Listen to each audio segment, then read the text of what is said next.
Hi there, my name's James Miles and I'll be doing a brief audiocast on Android 5.0, also known as Lollipop, which was released in November of last year. So, Android 5.0, if you're not aware, also known as Lollipop, is deemed to be a very, very big, very good step in the future for Android as a more secure system. There were some previous issues with versions such as 4.2 and 4.0.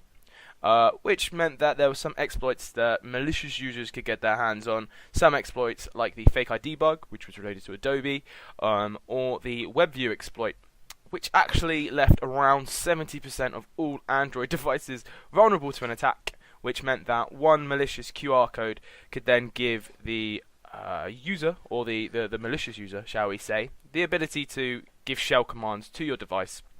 Which obviously, if you know much about shell commands, or if you know much about how operating systems work, it means that they're going to have a lot more room to maneuver in your device than you would necessarily want. So, with the whole passport-esque apps out there, they might be getting contact details, they might be getting bank details, they might be getting flight details, lots of details that we don't want them to have, but unfortunately, in our modern era, we definitely want to have with us at all times. So yeah, moving on to Android 5.0, it has been heralded by a lot of the security cohort, a lot of the security society, in inverted commas, as a huge step forward. It's deemed to be the biggest security overhaul of any Android operating system to date. And, well, really, this was because Android, Google, Android, however you want to look at it, took a step back and looked at the work area, so enterprise environments, and were like, okay, Apple completely have us dominated here. We need to do something to try and fix this. So this Android 5.0 Lollipop was Google's attempt, or is Google's attempt rather, at wrestling away Apple's grip on the enterprises. Basically, the big deal about it, well, a couple things, and we'll quickly go over them with the time that I have left, is Android Work. We also have encryption by default, and SE Linux enforcement, but we'll try to get to those, and app deployment. But that's pretty much, app deployment. We'll get into it a little bit. It's pretty much self-explanatory. So yeah, Android Work. The big deal about Android Work is if you're on 5.0, which unfortunately not all devices may be able to update to. But if you are on Android 5.0 and you have an enterprise, which is business, IT organization, and everyone brings in their phones, they will now be able to bring in your own device to the work system without there being lots of issues with Android. So a major architectural change that is derived from Samsung's Knox containerization technology.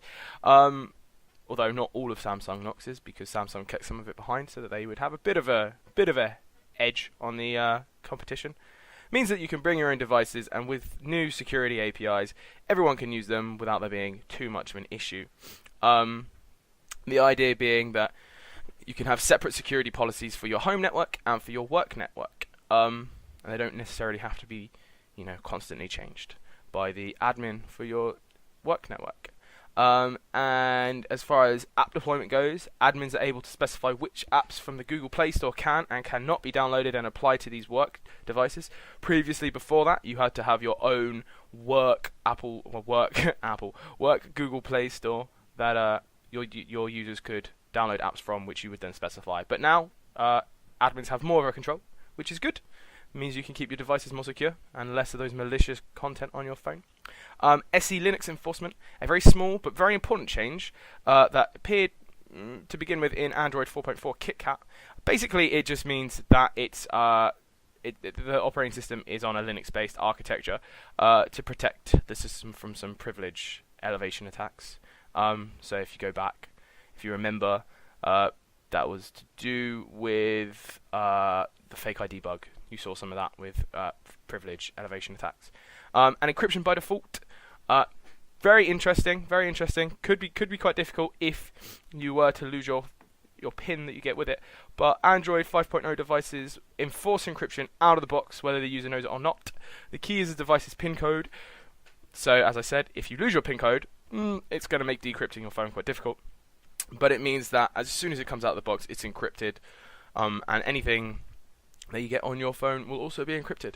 So yeah, a brief rundown of Android 5.0. If you're interested, there's plenty of literature online, and hopefully you enjoyed this. So I will see you guys soon.